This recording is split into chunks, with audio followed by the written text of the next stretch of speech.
माताओं,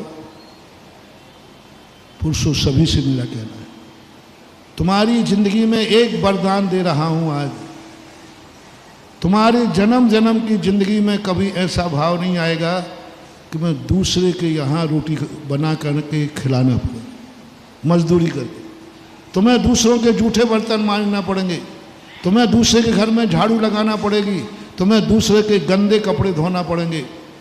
कितनी निकृष्ट पाप है व्यक्ति का, दूसरे के गंदे कपड़े धो रहा है, गंदे दूसरे करता है। देखो मजबूरी, देखो कैसे कर्म ने दूसरों के गंदे कपड़े धोता है, तब कहीं 2 रोटियां पेट में खा पाता है। इससे बड़ा पाप और क्या होगा। उन 2 रोटियों के लिए दूसरों के गंदे कपड़े देता है, उन 2 रोटियों के लिए दूसरे के घर में झाड़ू लगाता है, उन 2 रोटियों के लिए दूसरों के यहाँ रोटी बनाने जाती है, और 2 रोटियों के लिए दूसरों के जूठे बर्तन मांजती है। जूठे कोई कर रहा है, मांझ कोई कर रहा है। मेरा भाव है कि मेरा कोई भक्त और भक्तन कि कभी ऐसे दिन ना आवे, लेकिन मेरी ये भावना सफल हो जाएगी, मुझे विश्वास है। आपका सहयोग चाहिए। आप मेरी हेल्प करेंगे, मेरी हेल्प करेंगे तो बस तुम मेरी हेल्प कर दो, मैं तुम्हारी सारी इच्छाएं पूरी कर दूंगा। बस मेरी हेल्प यह है कि बस आज के बाद एक भावना करना है, मैं किसी के यहाँ नौकर नहीं बनूं। हे भगवान, संसार में मैं किसी को नौकर न बनाऊं,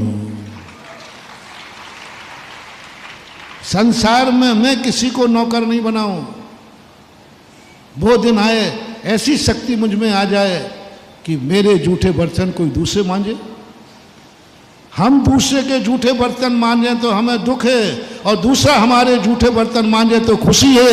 इसी का नाम है अहंकार, इसी का नाम है मान। यही दुर्गति का कारण है।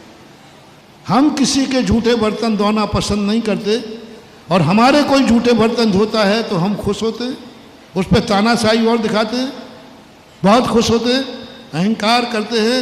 हमारे घर में हर चीज़ के लिए नौकर लगा है, मेरा जूठा बर्तन वही मानता है, मेरी झाड़ू कपड़े, कितना अहंकार आता है। जिसके घर में हर चीज़ का नौकर लगा हो उसको कितना अहंकार होता है। आनंद लड्डू फूटते हैं मेरे यहाँ, कुछ नहीं करना पड़ता मुझे, सब कुछ नौकर करते हैं। बहुत बड़ा रिस्क उठा रहे हैं आप। अगले पर्याय में जिन जिन को देखकर आपने खुशी मनाई, आपकी वही पर्याय होगी। बस मेरा कहना मान जाओ, तुम भी नहीं बनना। और एक ही बात ध्यान करो, हे भगवान, मेरी जिंदगी ऐसी बना दो कि मेरे गंदे कपड़े कोई धोवे, ऐसी दशा मेरी प्राप्त हो जाए, ऐसी दशा प्राप्त हो जाए, मैं अपने कपड़े दूसरों से गंदे न धुलवाऊं। तरीका 2 ही है, या तो देव बन जाओ या मुनि महाराज बन जाओ। मुनि महाराज बन जाओ कि कपड़े रहेंगे ही नहीं तो धुलवाऊं क्या। अब हम साधु सेवा नहीं करवाता, मैं नहीं करवाता हूं, तुम करते हो। नौकर तो वो करना भी नहीं चाहे तो तुम करवाते हो। तो हमें ये भाव करना पड़ेगा कि नहीं, ये भी किसी की माँ है जो तुम्हारे जूठे बर्तन मांज रही है, ये भी किसी बेटे की माँ है जो तुम्हारे यहाँ रोटी बना रही है। हे भगवान, संसार में जैन नौकर, जैनियों का नौकर होगा, होते हैं, चक्रवर्ती की भी होते, आप भी रखना। मैं मना नहीं कर रहा हूँ। ये नहीं कि आज से सब नौकरों को हटा दो तो सारे नौकर मेरे पास आ जाए कि महाराज जी ये क्या आपने आफत कर दी, हमारे बाल बच्चे भूखे मरेंगे। हाँ, मैं एक बार एक गलती कर बैठा। गिरनार की यात्रा पर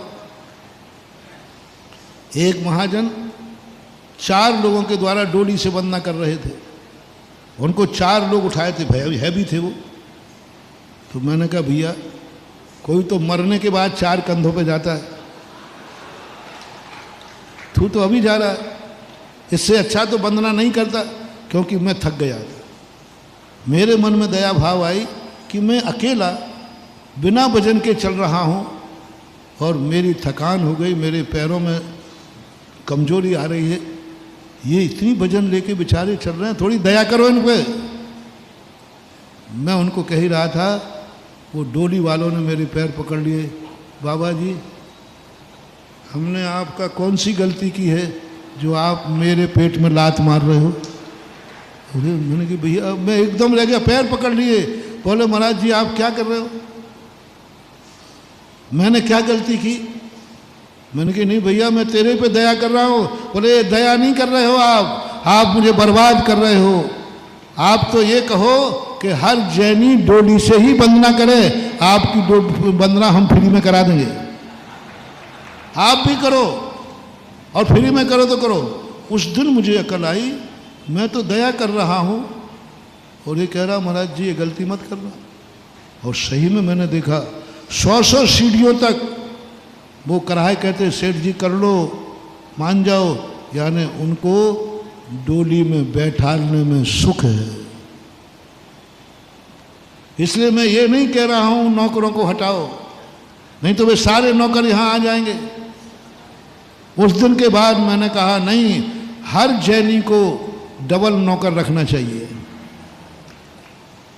एक बर्तन वाली के स्थान पर 2 रखो। सब जितनी तुम्हारे कार्य कराना है, जितने तुम नौकरों को रखोगे उतना ही अच्छा है।